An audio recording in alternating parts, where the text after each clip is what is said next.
안녕하세요 여러분. 오늘은 MBTI별 수학공부법 2탄입니다. 1탄에서는 EISN으로 나누어 설명드렸는데요. 오늘은 TF, PJ로 나누어 설명드려 볼까 합니다. 첫 번째로 TF 성향에 맞는 공부법을 소개할게요. T는 문제중심형, F는 관계중심형이죠.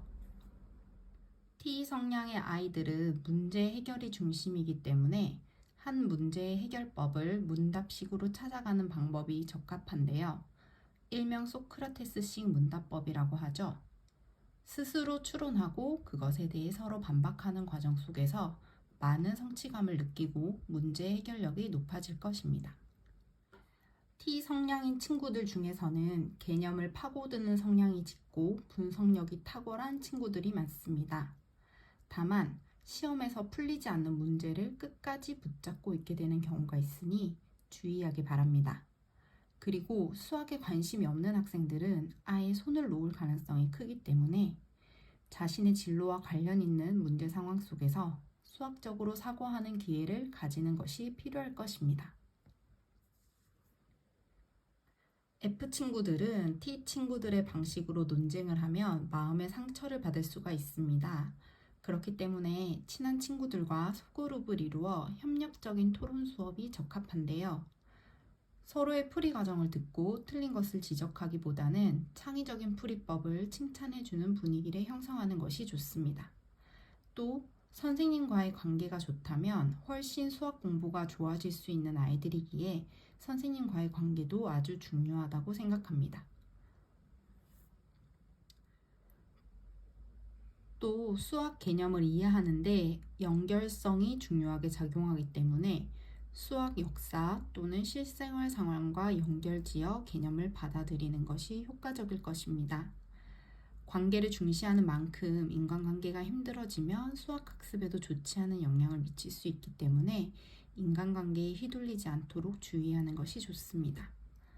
또 어려운 문제는 자신감이 없어져 여기저기 풀 가능성이 있기에 풀이 과정을 체계적으로 쓰는 연습이 필요합니다.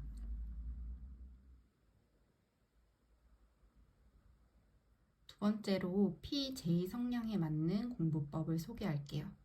P는 감정형, J는 계획형이죠. P 친구들은 즉흥적인 성격으로 흥이 나면 수학 공부를 더 열심히 할 가능성이 큽니다. 그래서 음악 감상 등으로 수업 분위기를 띄워주는 것이 필요하다고 생각됩니다. 필이 꽂히면 능률이 폭발하여 벼락치기를 잘하는 경우가 많고요. 그러나 평소에 규칙적인 계획이 없이 공부한다면 수학 공부가 흐지부지 될 가능성이 크기 때문에 주의가 필요한데요. 제2 성향의 친구와 함께 수학 공부 루틴을 만들어 함께 공부하는 것을 추천드립니다.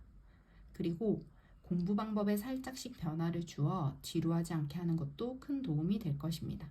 예를 들어 단원 순서를 바꿔서 풀어본다든지 자신이 공부하고 싶은 유형의 문제만 뽑아서 풀어본다든지 하는 방식으로요. 다음으로 제2 친구들은 계획에 맞춰 목표 달성을 하며 공부하기에 단계별 공부가 적합합니다. 기초, 기본, 심화 순으로 단계를 밟아 나가는 것이 좋은데요. 이 유형의 친구들 중에는 배운 개념을 노트에 정리하는 것을 아주 잘해서 노트 필기 자체에 집착하는 경우가 있을 수 있으니 주의하기 바랍니다. 또 모든 유형 중에 수학 불안이 높을 수 있어 평소에 실수해도 괜찮다, 좌절하지 말자 등 마인드 컨트롤을 하는 것이 아주 중요합니다. 어려운 문제를 보면 아주 당황하여 해결에 어려움을 겪을 수 있으니 평소에 변형 문제 위주로 꼼꼼히 분석하여 반복 학습을 하는 것이 필요할 것입니다. 네, 이렇게 오늘은 TF, PJ에 맞는 수학 공부법에 대해 알려드렸는데요.